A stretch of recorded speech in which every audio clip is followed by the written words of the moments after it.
It is the world that has been pulled over your eyes to blind you from the truth. What truth?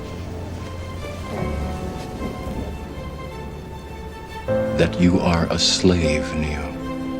Like everyone else, you were born into bondage, born into a prison that you cannot smell or taste or touch. A prison for your mind.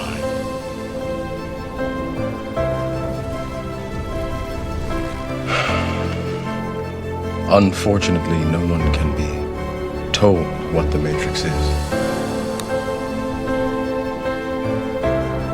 You have to see it for yourself.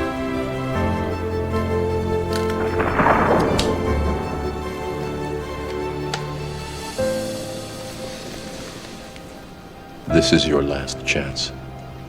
After this, there is no turning back. You take the blue pill, the story ends. You wake up in your bed and believe whatever you want to believe. You take the red pill, you stay in Wonderland, and I show you how deep the rabbit hole goes.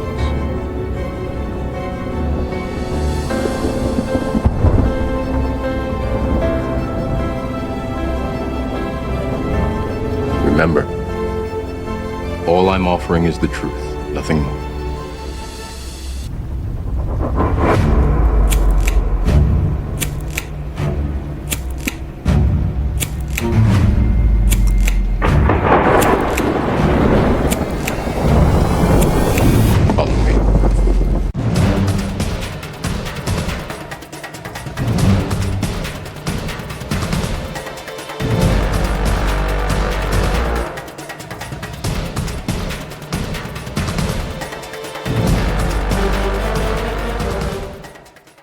Have you ever pondered over the question, does the shadow of Western imperialism still loom over the world, even after the defeat of the Axis powers in World War II?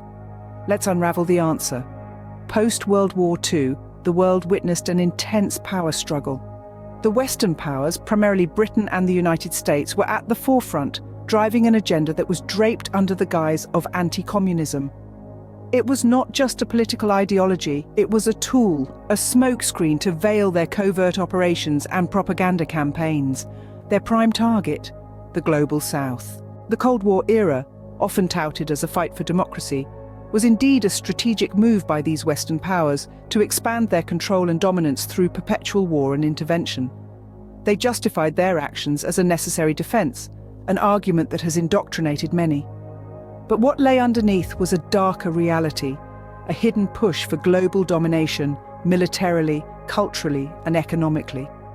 Portrayed as ideological battles between democracy and communism, Western powers, particularly the United States, justifying military intervention during the Korean and Vietnam Wars, even with the use of biological and chemical weapons on both wars. Take, for instance, the infamous Operation Gladio, orchestrated by the CIA through NATO and executed by intelligence agencies in various European countries. This operation was a clandestine network of stay-behind armies established by Western powers in Europe during the Cold War. Its primary objective was to prevent the rise of communism by any means necessary, including sabotage, terrorism, assassinations, and covert operations. This showcased the lengths to which Western powers were willing to go to preserve their control through terror or other undemocratic means. Italy, Belgium, France, Germany, and many others became stages for numerous covert operations that were both strategic and sinister. Operation Gladio epitomizes the hidden hand of Western imperialism. It was a masterstroke in the game of fear and instability, a game played to safeguard Western interests. The historical context, declassified documents and testimonies all stand as evidence of this. Western imperialism, instead of fading away after World War II, persisted. The boogeyman of communism served as a convenient pretext. The fear of communism allowed Western powers to paint any opposition to their domination as a communist threat, justifying military intervention, invasion, and political manipulation. This strategy was employed in many countries such as Italy, Greece, Syria, Iran, and Indonesia, where Western powers supported authoritarian regimes or orchestrated coups to suppress grassroots democratic movements in order to maintain their economic and strategic interests. Propaganda and public relations campaigns ensued, creating a climate of fear and hysteria. Deceptive public relations campaigns and disinformation became the norm, all in the hope of brainwashing its population in garnering public consensus and support for wars and destruction. Western powers have engaged in fabricating pretexts and false flag operations, such as the Gulf of Tonkin, the infamous 9/11 attacks and cover-up, or the 2022 Nord Stream pipeline sabotage, etc. All for military intervention and regime change in the global south. The war on terror, initiated after 9/11, provided a convenient justification for military actions in the Middle East and Eurasia, enabling Western powers to pursue their strategic objectives under the guise of combating terrorism. In addition to the baby incubator lie led by a public relations campaign, or associated Iraq with 9/11s, both the First and Second Iraq Wars were waged on the pretext of eliminating weapons of mass destruction, or WMD. It turned out it was the weapons of mass deception that we should all worry about, as prior and subsequent investigations revealed the absence of any such weapons, exposing the false pretenses under which these wars were launched. These conflicts illustrated the readiness of Western powers, particularly the United States, to resort to military invasion based on fabricated threats and PR stories, in demonstrating the enduring legacy of Western imperialism. It seems giving peace a chance can never be an option under Anglo-American-led Western imperialism. The continued expansion of NATO eastward after the Cold War and recent plans for the Pacific region furthered their cause to ensure the foreign policy of perpetual war should remain. After spending 2 decades of being the undisputed sole superpower attacking defenseless countries, the United States and NATO once again are turning their focus back to what they branded as their main threat or enemy to their hegemony, namely Russia and China. The Western-backed coup in Ukraine during 2014 and 8 years of unprovoked bombardment in the Donbas region by Ukraine ensured their determination to provoke and forcing the Russian bear to react. More provocations were against the Dragon of the East, China. From demonizing China globally with fabricating fictional stories, such as the Xinjiang genocide or forced labor camps' false narratives, backing Hong Kong umbrella movement in 2014, or the failed attempt for color revolution during 2019 Hong Kong riots, continue arms sales to Taiwan in supporting separatist movement, to continue escalating tension in the South China Sea. Then we have the ongoing trade war, tech war, etc. All are for setting the necessary condition and provocation to the possible global conflicts that can easily get out of hand. The underlying motivation, economic control and profits for their multinational corporations and military industry. The end goal was to exploit and dominate all the world resources and labor in the global south. The repercussions of this imperialism were far-reaching. Many countries plunged into poverty, millions lost their lives and were displaced. True democracy and human rights were thwarted in many nations. To summarize, Western imperialism persisted post-World War II. It thrived under the guise of anti-communism and the promotion of democracy and freedom. Covert operations like Operation Gladio and the fabricating pretexts for invasion showcased the lengths to which Western powers would go to maintain control and total dominance. The ultimate goal was economic exploitation and control of world resources and labor. The cost: impoverishment of nations, loss of lives, displacement, and the stifling of true democracy and human rights. Recognizing and challenging this legacy is essential. It is the first step towards a more just and equitable multipolar world. Understanding history helps us shape a better future. After all, those who forget history are doomed to repeat it.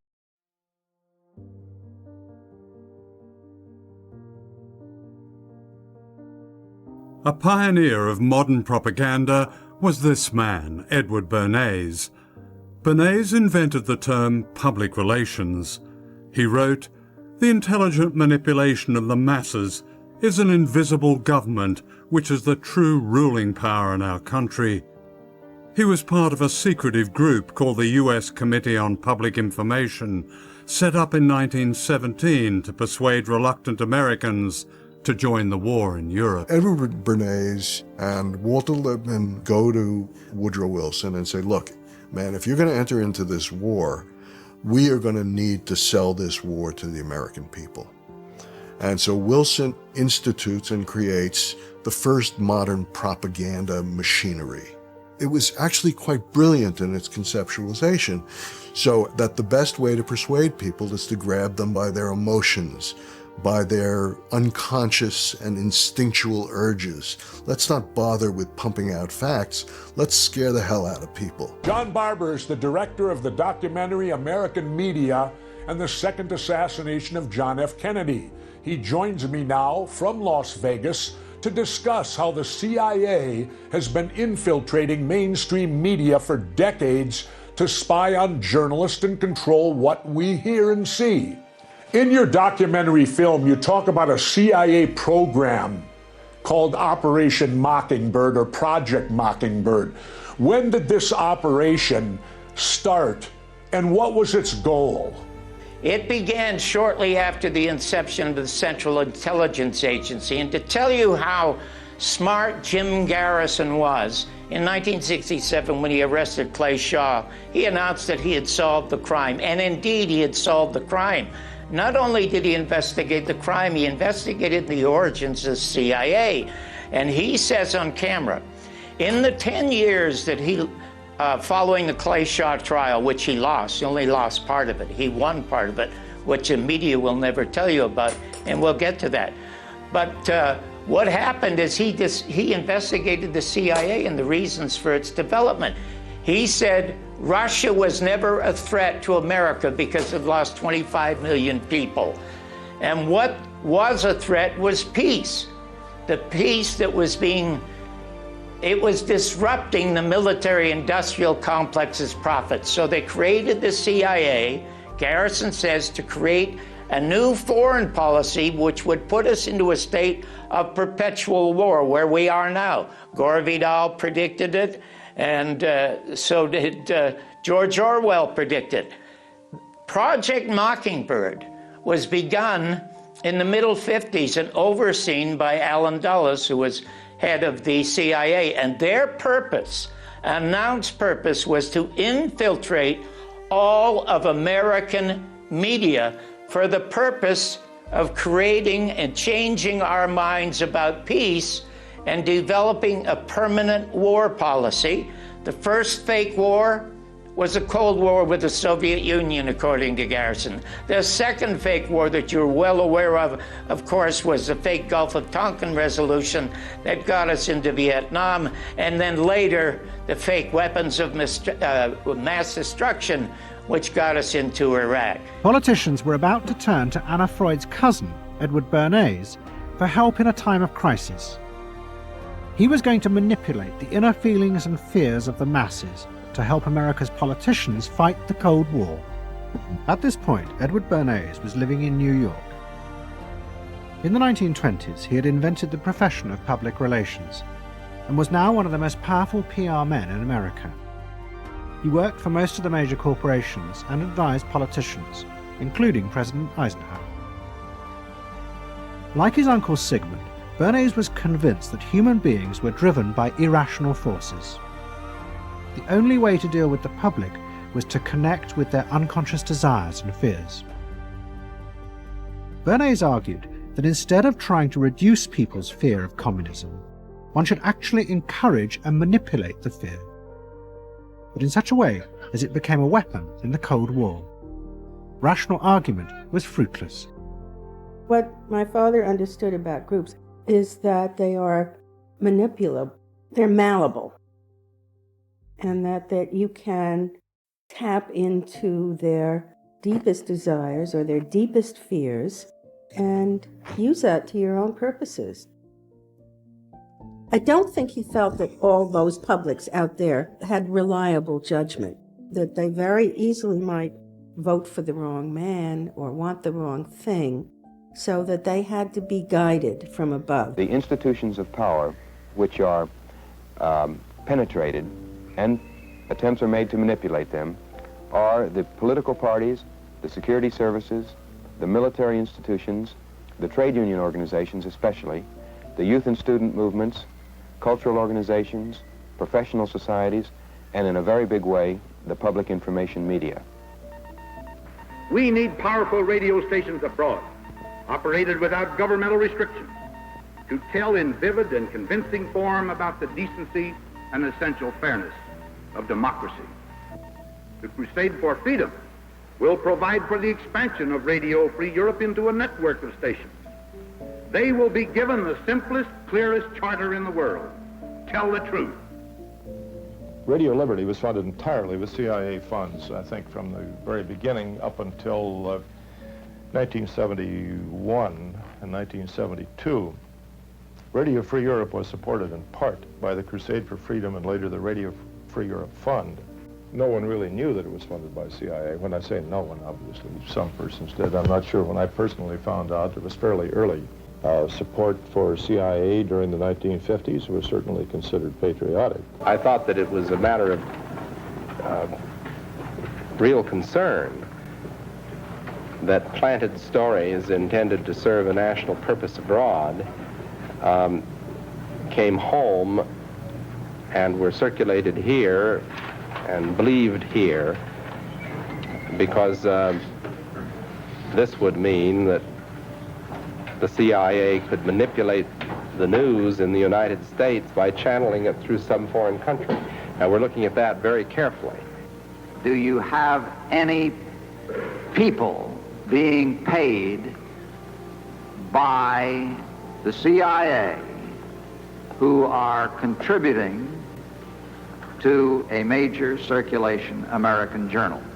We do have people who submit pieces to American journals. Do you have any people paid by the CIA who are working for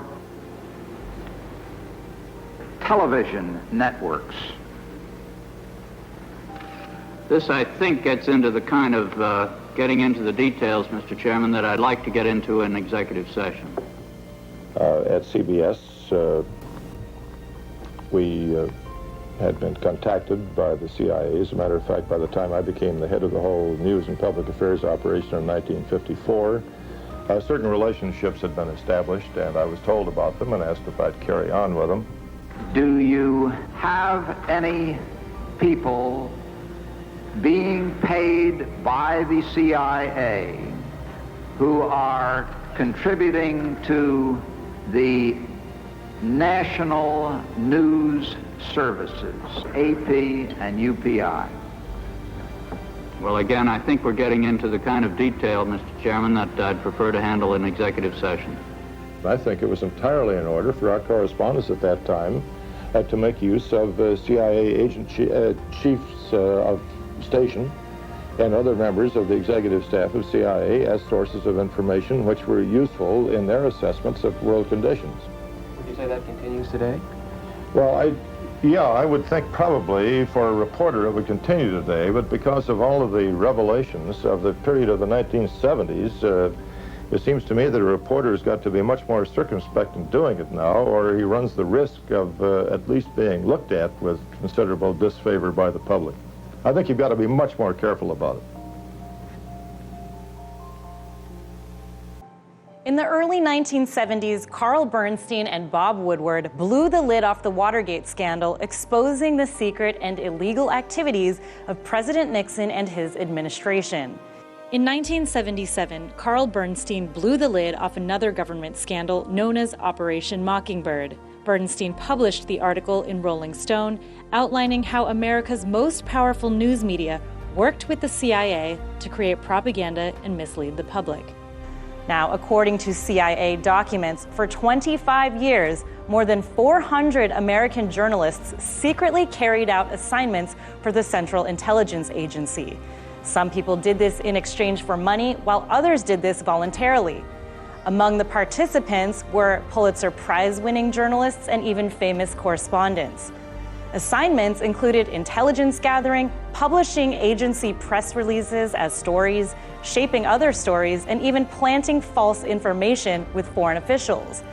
The scheme also involved news executives, broadcast station chiefs, columnists, editors, publishers, commentators, photographers, and freelancers. The list goes on. The CIA also bankrolled foreign press services in English and in other languages. Jesse, it's no secret that the United States intelligence apparatus continues this cozy relationship today with major media outlets. So why don't we call these outlets state media, if that's pretty much what they're doing? Well, yes, it is. And then when you look at it, you could also call it corporate media, because corporations now run our government. Right. We are very much a fascist country today, in my opinion, run by corporations. So naturally, the corporations have the power now of the media and the government. I want to read some of the most important sections of Bernstein's article. Now, he writes, quote, from 1950 to 1966, 10 CIA employees were provided cover under the New York Times with arrangements that were approved by the newspaper's late publisher, Arthur Hayes Sulzberger. He also says CBS was unquestionably the CIA's most valuable broadcasting asset. CBS President William Paley and CIA Director Allen Dulles enjoyed an easy working and social relationship over the years. CBS provided cover for CIA employees, including at least one well-known foreign correspondent and several stringers.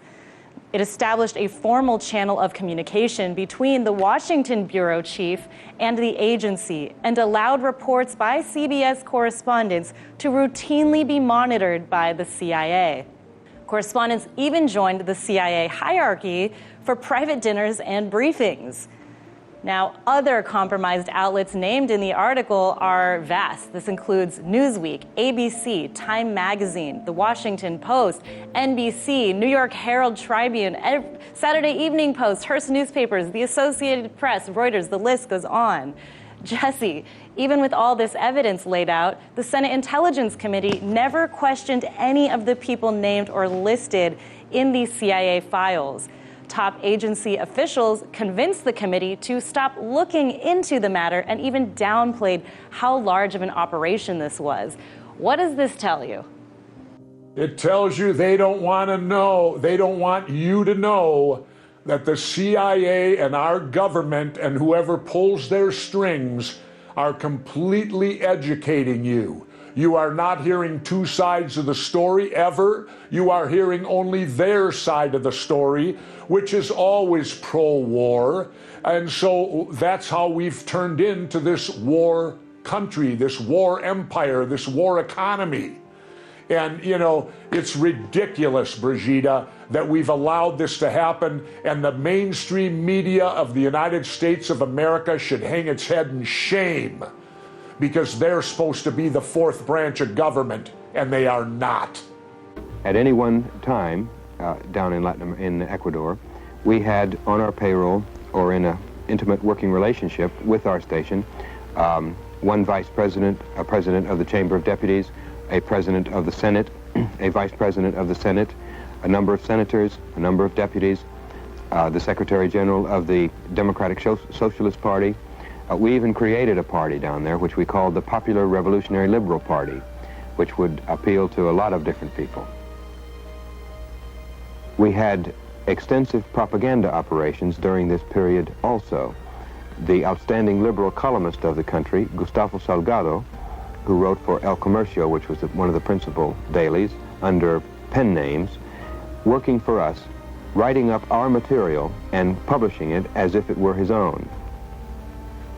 We would publish small notices which would be practically hysterical outcries against the growth of communism in Ecuador, or a specific issue such as the visit of diplomats from some communist country.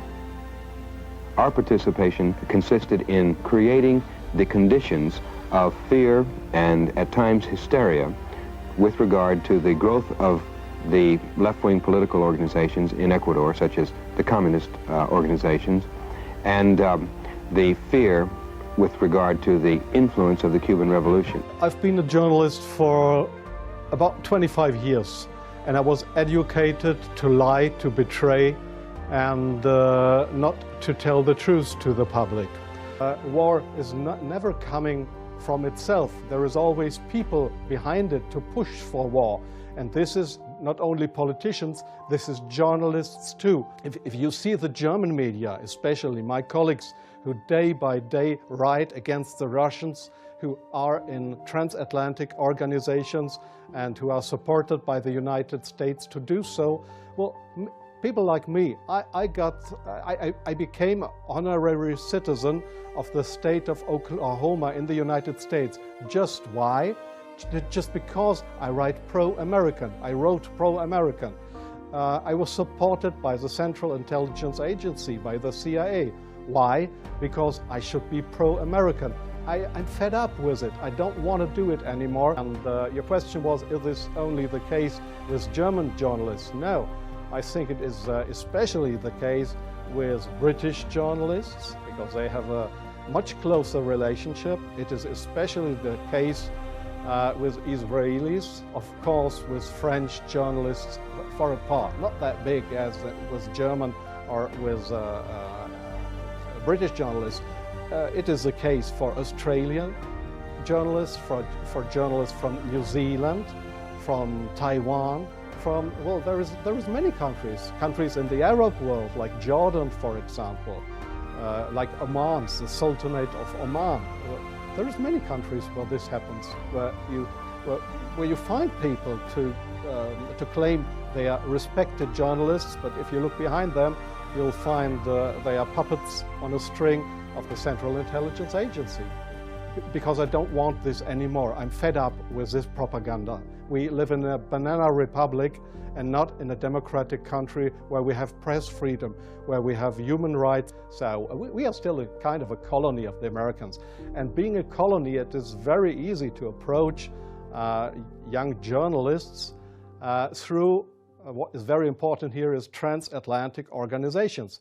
All journalists from really respected and recommended big German newspapers, magazines, radio stations, TV stations, they are all members or guests of those big transatlantic organizations. And there, in these transatlantic organizations, you are approached to be pro-American, and there is nobody coming to you and say, well, we are the Central Intelligence Agency, would you like to work for us? No, this is not the case how it happens. What they do, these transatlantic organizations, is they invite you for seeing the United States. They pay for that, they pay all your expenses and everything. So you are bribed, you get more and more corrupt, because they make you good contacts. You won't know that those good contacts are, let's say, non-official covers, or officially people working for Central Intelligence Agency or other American agencies. So you make friends. You think they are friends, and you cooperate with them. They ask you, well, could you do me this favor? Could you do me that favor? And so your brain more and more is brainwashed through these guys. I'm sorry in interrupting you. I'll give you one example. Sometimes the intelligence agencies, they come to your office and want you to write an article. I give you an example not from strange other journalists, from me myself. I've just forgotten the year. I just remember that the German Foreign Intelligence, Bundesnachrichtendienst, it is just a sister organization of the Central Intelligence Agency. It was founded by the American Intelligence Agency. So one day, the BND, this German Foreign Intelligence Agency, came to my office at the Frankfurter Allgemeine in Frankfurt. And they wanted me to write an article about Libya and about Colonel Muammar Gaddafi. I had absolutely no secret informations regarding Colonel Muammar Gaddafi and Libya. But they gave me all these secret informations, and they just wanted me to write, to sign the article with my name. I did that, but it was an article that was published in the Frankfurter Allgemeine that originally came from the Bundesnachrichtendienst, from the German Foreign Intelligence Agency. So do you really think that this is journalism? Intelligence agencies writing articles? Oh yes, that article, I have reprinted it partly in my book. That article was how Libya and Colonel Muammar Gaddafi how he secretly tried to build a poison gas factory. I think in Rapta was the name, yeah. And I got all those information. It was a story that was printed worldwide 2 days later. But I had no information on that. It was the intelligence agencies that wanted me to write this article. But this is not the way journalism should work, that intelligence agencies, that they decide what is printed and what not. If I say no, I give you an example from a very good example if you say no. Well, we have a rescue unit in Germany with helicopters for traffic accidents. It's called, they call themselves the Yellow Angels. There was one guy who didn't want to cooperate. He was a pilot of the helicopter service of the Yellow Angels in Germany. This guy said no to the Foreign Intelligence Service, Bundesnachrichtendienst, when they approached him and wanted him as a non-official cover to work for the German Foreign Intelligence Agency, just to pretend to be somebody from the Yellow Angels. So what happened was that he lost his job. And the court in Germany, the judge decided that they were right, because such a guy could not be trusted. He was kicked off his job because he didn't cooperate with the Foreign Intelligence Service. So I knew what would happen if I would not cooperate with intelligence services. Well, I have had, let me say, 6 times my house was house searched because I was accused by the public prosecutor, the German public prosecutor. I was accused of leaking secrets of states. 6 times house searched. Well, they hoped that I wouldn't do that ever again. But I think it's worse that the truth will come out one day. The truth won't die. And I don't mind what will happen. I've had 3 heart attacks. I have no children.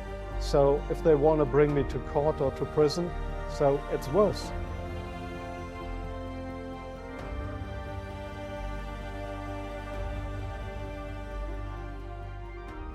For 40 years, secret terrorist organizations, many trained by Western intelligence agencies, have manipulated the political control of European sovereign states by a campaign of terror and murder. Originally part of a secret network, these groups changed from being defenders of state security into attackers of the established political order. On November the 9th, 1990, the Prime Minister of Italy, Giulio Andreotti, revealed to his own parliament and the world the existence of a top-secret European-wide network of secret agents. It was called Gladio. This network of stay-behind groups was intended to fight a Soviet invasion of Western Europe. Andreotti's announcement led to an immediate reaction in the capitals of Europe. The suspicion was that some parts of the Gladio structures were involved in internal subversion.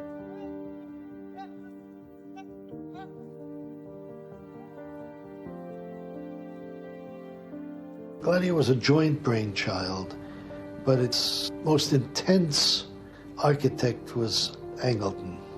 And Angleton, as most people know, was a sort of a professional paranoiac. One of his favorite sayings used to be that even paranoiacs have enemies.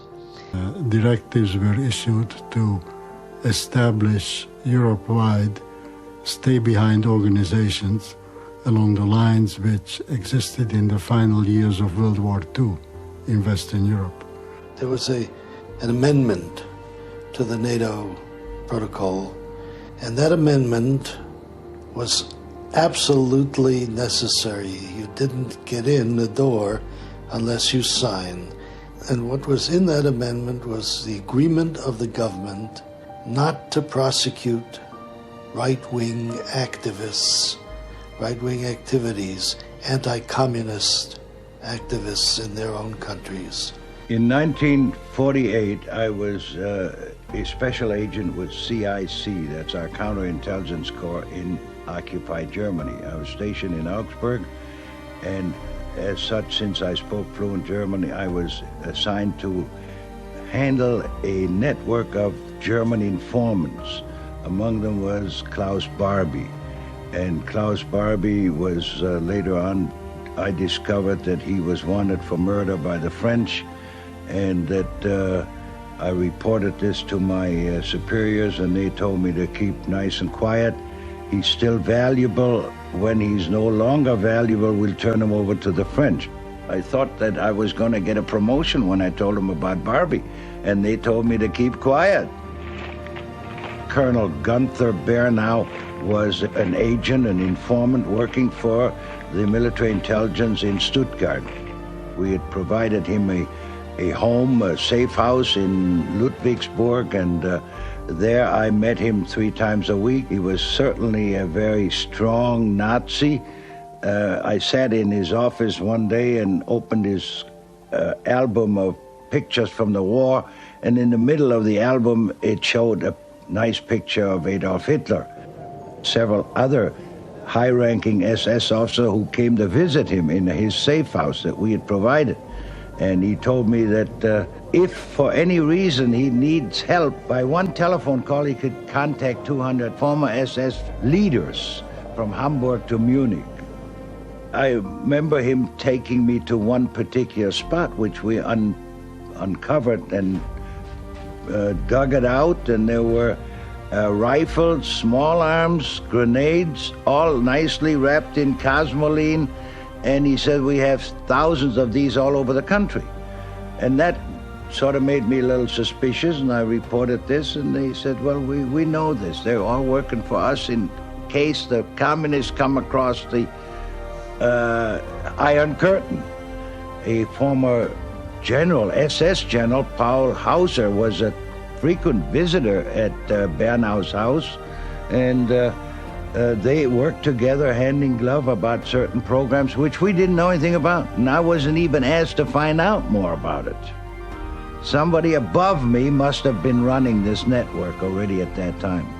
The man in Adenauer's office, who also had, I guess, his fullest confidence, who oversaw Gladio in its earliest stages, was a fellow named Dr. Globke, who was an ex-Nazi, who Adenauer had brought into the government the way he'd brought a lot of ex-Nazis into the government, because I guess his position was that these were the only people who really had any administrative experience, and so they were, I guess, denazified, if you want to call it that. They were cleaned up, a little bit like today Nazi, tomorrow Democrat, like changing undershirts. What we were doing is either with the government, secretly, or independently on our own, looking for people who might perform this function in some country where you didn't have that connection with the government or whatever, or maybe you did as a supplement. But maybe 1 or 2 extra people that would have this training, who would stay there during a Soviet occupation and be the base that you could then talk about recruiting other people to join.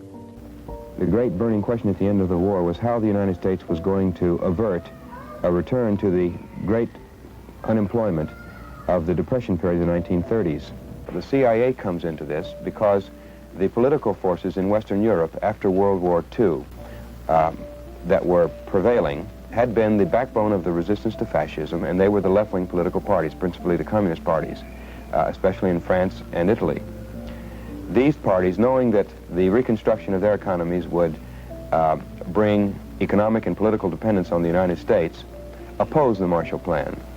And the CIA was partly set up in order to combat, on a political warfare basis, the efforts by left-wing political organizations in Europe to impede the success of the Marshall Plan. The CIA, from the very beginning, at least as early as 1951, has used the information that it has collected, and it has used the information in order to penetrate and to manipulate the institutions of power in whatever country it is operating in order to influence the course of events in those countries. And essentially this boils down to propping up those forces which are considered to be the friendly forces, and in penetrating, dividing, weakening, and ultimately destroying those forces which are considered to be the enemy forces. Signing the bill that will enable our national military establishment to do more coordinating and less pulling in opposite directions President Truman uses a number of pens. These, in turn, are passed out as souvenirs to the witnesses, one of whom is the boss of the armed forces, Secretary of Defense Johnson.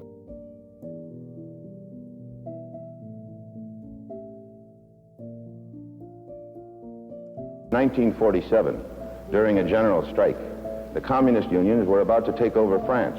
Competent observers feared that there would be a fall of the government, and the French people were hungry. Many of them took to the streets. It was at that time that David Dubinsky's International Ladies Garment Workers Union went to the aid of a free French unions. J. Lovestone and Irving Brown, working for Dubinsky, gave money to a new union called the Force Ouvrière. Of course, labor unions cost a lot of money, and in those days, France was paralyzed. So when they ran out of money, they came to the Central Intelligence Agency. Those people were doing a great job, and we were very glad to help them. New Premier Schumann strives to deal with a wave of strikes. Coal mines are tied up. Communist-controlled unions calling the workers out and stopping fuel production as winter comes. A general transport strike, stopping the shipment of fuel and food in a country cold and hungry. Strikes are the communist tactic as the Marshall Plan develops economic aid to support freedom in France. The American program bitterly opposed by communists. The early days of the Marshall Plan, when there were some political strikes called by communist trade union forces and perhaps communist political elements to try to defeat the Marshall Plan, to try to block foreign aid from being unloaded. It became a matter of breaking these strikes. And the U.S. government, through Central Intelligence, called upon Irving Brown and J. Lovestone to try to organize a counter move. And of course, if you want to break a strike, you go to boys who have big bare knuckles and who know how to wield the cudgels. And they turn to what could best be described as the Corsican Mafia, under the leadership of a well-known Corsican racketeer by the name of Ferry Pisani, who became really a paid agent of Central Intelligence and collaborated with Irving Brown and Lovestone in their operation to break the strikes.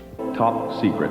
There may be times when host country governments show passivity or indecision in the face of communist subversion. U.S. Army intelligence must have the means of launching special operations which will convince host country governments and public opinion of the reality of the insurgent danger. U.S. Army intelligence should seek to penetrate the insurgency by means of agents on special assignment, with the task of forming special action groups among the most radical elements of the insurgency. I suspect it is an authentic document. I don't doubt it. I never saw it, but it's the kind of special forces military operations that are described. It's Supplement B of Field Manual 3132. It's 12 pages long. It's not a hell of a big thing, but if it's not authentic, then you need to ask somebody what is it doing in the classified manual section of most field manual libraries. Era un documento che mi consegnò un mio carissimo amico che faceva parte della CIA prima di rientrare in sede. Disse: prenditi questo, quando hai un ritaglio di tempo leggitelo. The first scandal connected to the stay-behind groups broke in 1952 with the discovery of assassination teams linked to the Bundesdeutsche Jugend. In all those countries, some elements of the social democratic or socialist parties aligned themselves with the communists into so-called national unity parties or socialist unity parties. Somebody's enthusiasm ran away with his judgment, and they drew up a list of German politicians, including many prominent social democrats, who they thought might be the kind of people that the Soviet army would look for in trying to organize a puppet government.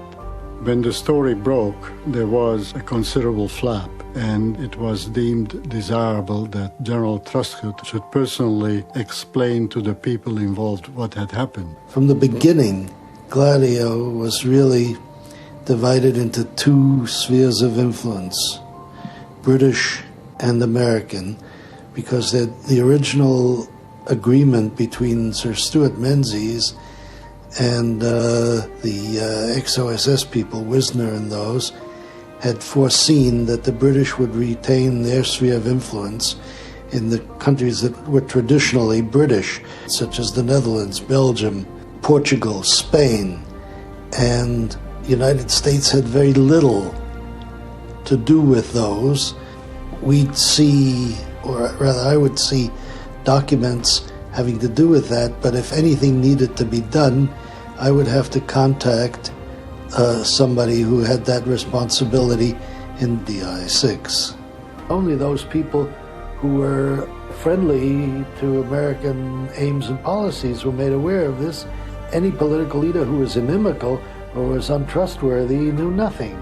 Within NATO itself, there was no coordinating responsibility for Gladio. However, superimposed over NATO, there was a coordinating office in something called ITAC, which was nominally in the Defense Department, Intelligence Tactical Assessment Center, in which there were, among other things, a NATO desk. That NATO desk was owned by the agency. Although it was nominally with the Defense Intelligence Agency, it was staffed traditionally by the CIA. Secret Service documents from several member countries reveal Gladio to be a European-wide organization including Denmark, Norway, Holland, Spain, Turkey, and Greece. All Gladio's secret information is coordinated in Brussels through the CPC, Clandestine Planning Committee, which meets periodically with the chairmanship being handed from one country's secret service to the next. The entire organization is handled outside of NATO.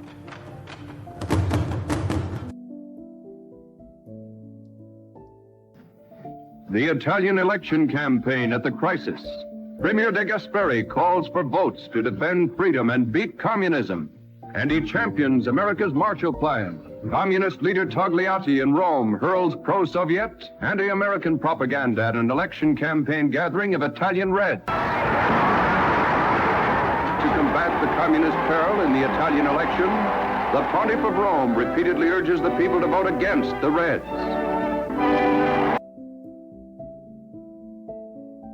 En septembre 1945, je suis rappelé par mon chef, et à ce moment-là, il m'envoie chez le ministre de l'Intérieur belge, M. Albert de Vleeskouwer. Et Albert de Vleeskouwer me dit, j'ai besoin de vous. Et il me dit, il faudrait aller voir mon collègue italien, Mario Scelba. Et je suis parti à Rome, et Mario Scelba m'a expliqué ce que je ne savais pas du tout. Nous avons constitué un réseau, c'était bien le Gladio, et il a fait des exercices d'alerte pour moi, un peu dans toute l'Italie, pour montrer qu'en 6 minutes, il pouvait être partout avec des forces d'intervention.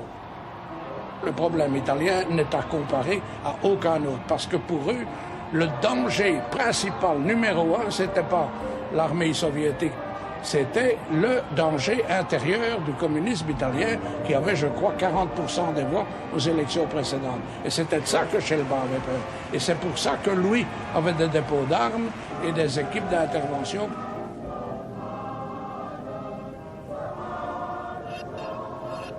There were people inside the American government, George Kennan most notably, who were arguing that the chance of the Communist Party winning the 1948 elections was so great that the United States should use military force to stop the elections, not hold the elections at all, just cancel the elections, send the army in and say to the communists, we're not going to risk elections because there's a chance of you winning. Well, this was laughed out of school by the President and the Secretary of State and all other responsible government officials. I mean, none of that was ever put into effect.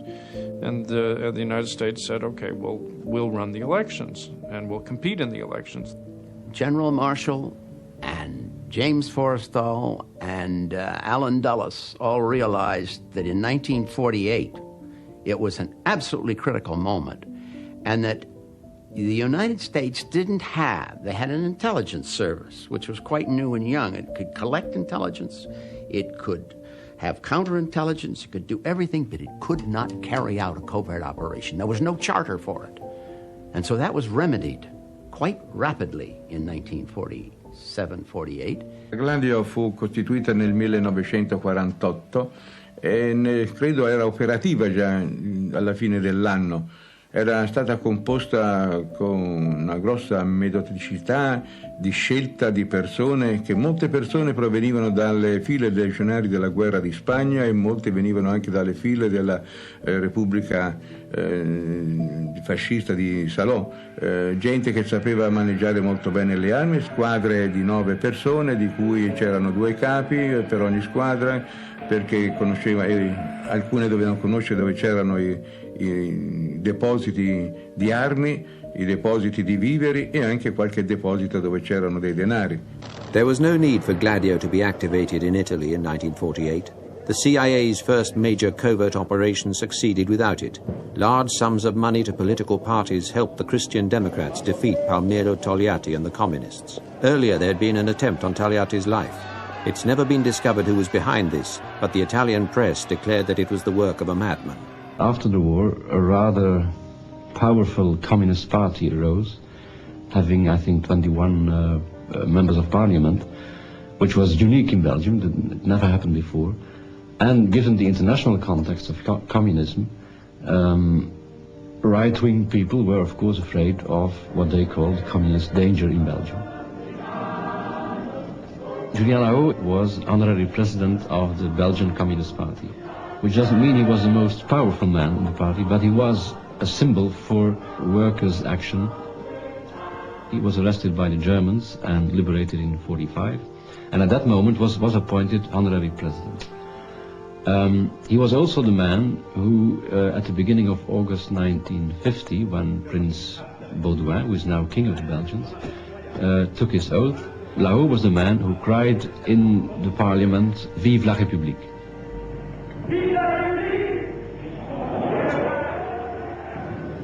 King Leopold had been deported to Germany, then to Switzerland after the war, and center-right and right-wing were agitating to bring him back on the throne. The left wing was opposed to the return of the king, so the right-wingers were for the return of the king. And some of these groups established in 1948 its first contacts within the American embassy with an officer called Parker, who insisted on not only the Leopoldist agitation, he insisted on the formation of stay-behind groups to assure anti-communist resistance. Julien Lahaut was murdered in 1950. The man who killed Lahaut came out of a right-wing resistance group which was called the Secret Army, l'Armée Secrète. And very soon after the war he was engaged in anti-communist intelligence and action work. And the action work was done, among other people, with Mr. André Moyen. On December the 7th, 1970, Prince Valerio Borghese organized neo-fascists in an attempt to overthrow the Italian government. The Italian Ministry of the Interior was to be captured. But after units had moved into position, a telephone call cancelled the entire operation. In the aftermath of the aborted coup, the existence of the parallel structures of Gladio was uncovered.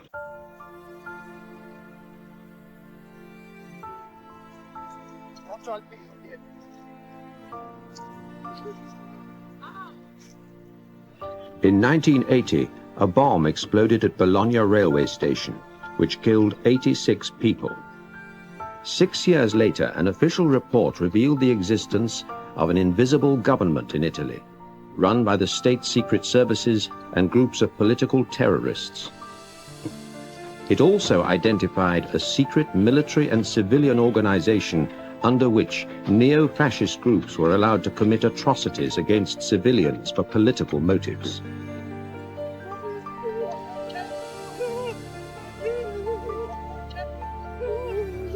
Secret CIA documents do reveal a pattern of payments to people connected with the Italian secret services, some of whom knew nothing at all about Gladio's role in bombings and kidnappings. There's a MIBS document which lists people and their importance and what they received monthly. For instance, a fellow named Guido Giannettini, on a scale, it was a 5, and he only received $1,000 a month. Now, Pino Rauti was a 2, he received 4,000 a month. Serra Valley was a 1 and got 6,000 a month. Alavena was a 1. He got 5,000. Micheli was a 1 who got 5,000 a month. La strage di Bologna avviene in un momento in cui massimo è l'allarme del regime e l'allarme dei servizi di sicurezza italiani, alleate e nordamericane per la potenza elettorale raggiunta dal Partito Comunista Italiano. Quindi la strage di Bologna, anche questa, risponde come tutte le altre stragi alla logica di uno Stato che, non sapendo più come fronteggiare un nemico politico, ricorre ai mezzi estremi, ai mezzi della violenza da attribuire ora agli estremisti di sinistra, ora agli estremisti di destra, per giustificare un suo eventuale intervento. Non c'è altra verità sulla strage di Bologna. Il 69 è l'anno dove l'escalation terroristica si rivela in un modo drammatico, perché comincia nella primavera con attentati in tribunale, arriva l'agosto con l'attentato contemporaneo a una decina di treni in viaggio per tutta l'Italia, e arriva al massimo con la strage a Milano. The purpose of all these different activities, the political and the front organizations in the different sectors of the population, were to fill this political vacuum that existed after World War II, and to fill it with those forces which would be favorable to close relations with the United States, the so-called Atlantic Alliance, and in order to preclude any participation in these organizations and in the political life by left-wing forces such as the communist parties.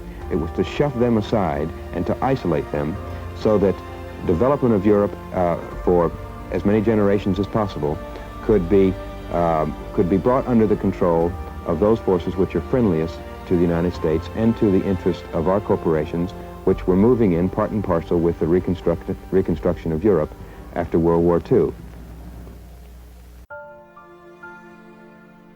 30 years of innocence and peace in Belgium were shattered in the early 1980s. Citizens with no expectations of violence were murdered while shopping. No one knew who, no one knew why.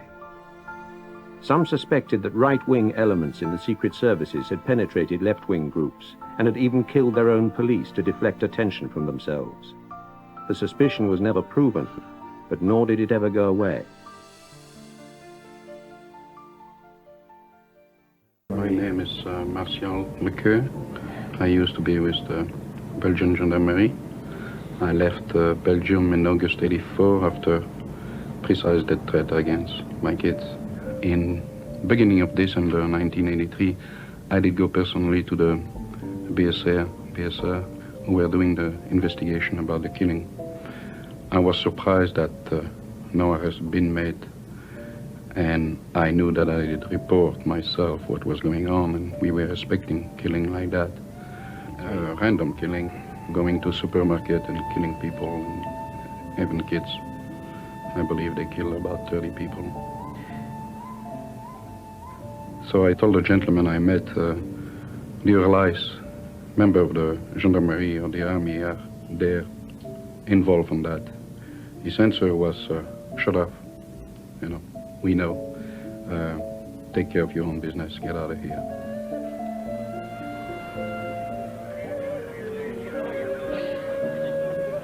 What they were saying, the democracy was going away, the leftists were empowered, socialists and all these things, they wanted more power.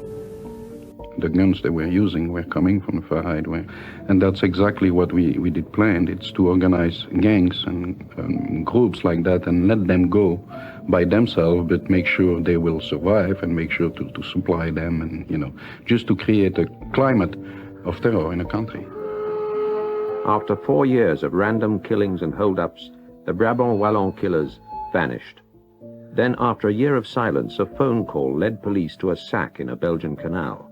In it, they found the weapons used in the killings and much of the loot. The caller never identified himself. They have two plans.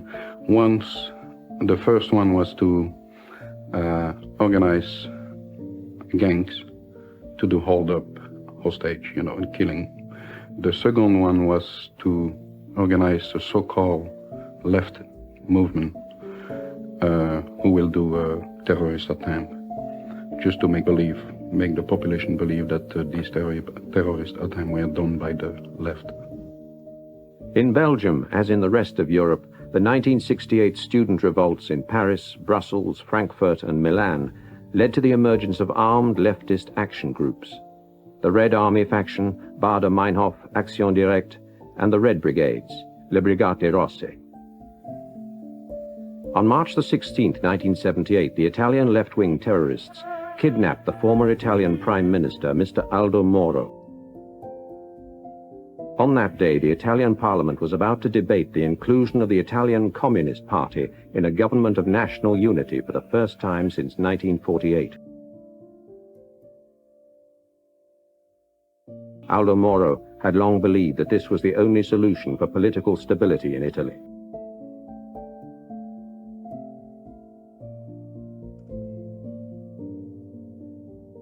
Brigata Rosso was penetrated. Baader-Meinhof was penetrated. Action Directe. Various of these left-wing terrorist organizations were penetrated and co-opted. Spine-chilling efficiency was the hallmark of the gang that seized Moro. After forcing his car to stop, they killed his 5 police bodyguards with a hail of submachine gun fire before the guards had time to even draw their guns. Moro, the only person in the car not hit by the bullets, was quickly bundled into a getaway car. It was the start of a seemingly endless ordeal for the politician, his family, and his party. Moro's been Prime Minister 5 times and is now chairman of the Christian Democrat Party, which controls the present coalition government. In fact, they have controlled the Italian government for 30 years. Moro, who's now 61, is a former law professor. He spent most of his political life helping to fashion the various alliances between left and right that have kept the Christian Democrats in power. He was the principal architect of the present agreement, under which the communists vote for the government in parliament. And many people saw him as the most likely candidate to succeed President Giovanni Leone, who's scheduled to retire in December. Though some observers have said the kidnap was designed to disrupt the alliance between the Communist Party and the Christian Democrats, it actually appeared to make the relationship even stronger. Official communist supporters also staged a demonstration within hours of the kidnap. And the party promptly voted for tough anti-guerrilla laws introduced by the government to give police greater powers of arrest and freedom to investigate. 49 dei 92 proiettili che furono ritrovati in via Fani erano ricoperti da una particolare vernice a lunga conservazione ed erano senza la data di fabbricazione. La prima perizia parlò di proiettili in uso a forze armate non convenzionali. Pronto? E chi parla? Indipendentemente dal fatto che lei abbia il telefono sotto controllo, dovrebbe portare un'ultima ambasciata alla famiglia. Ma io voglio sapere chi parla. Brigata Rossa, lei deve comunicare alla famiglia che troveranno il corpo dell'onorevole Aldo Moro in via Caetani. Va bene? Sì. Lì c'è una Renault 4 rossa. I primi numeri di targa sono N5. N5. Devo telefonare io? No, dovrebbe andare personalmente. E non posso. Non può? Dovrebbe per forza. Per cortesia, no.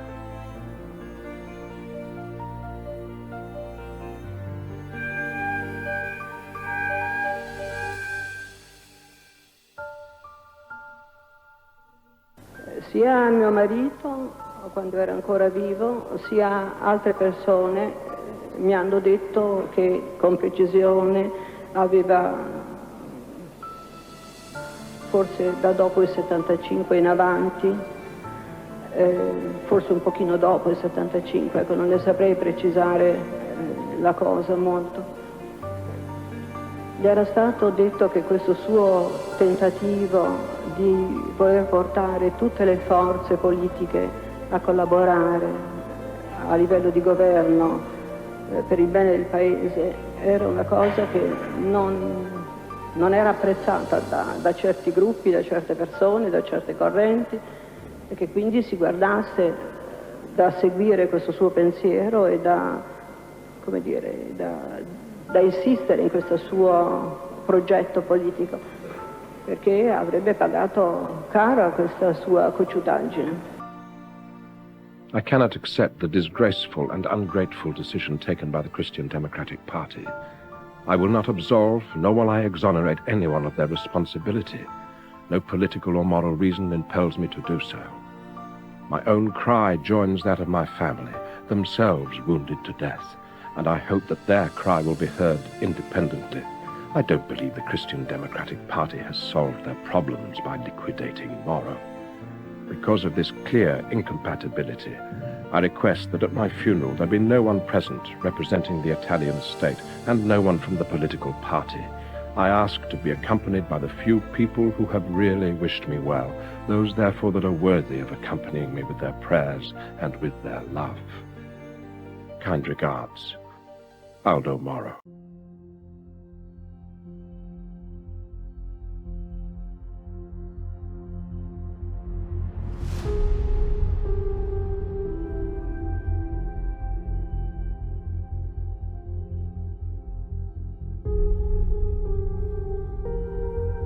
That's it for today.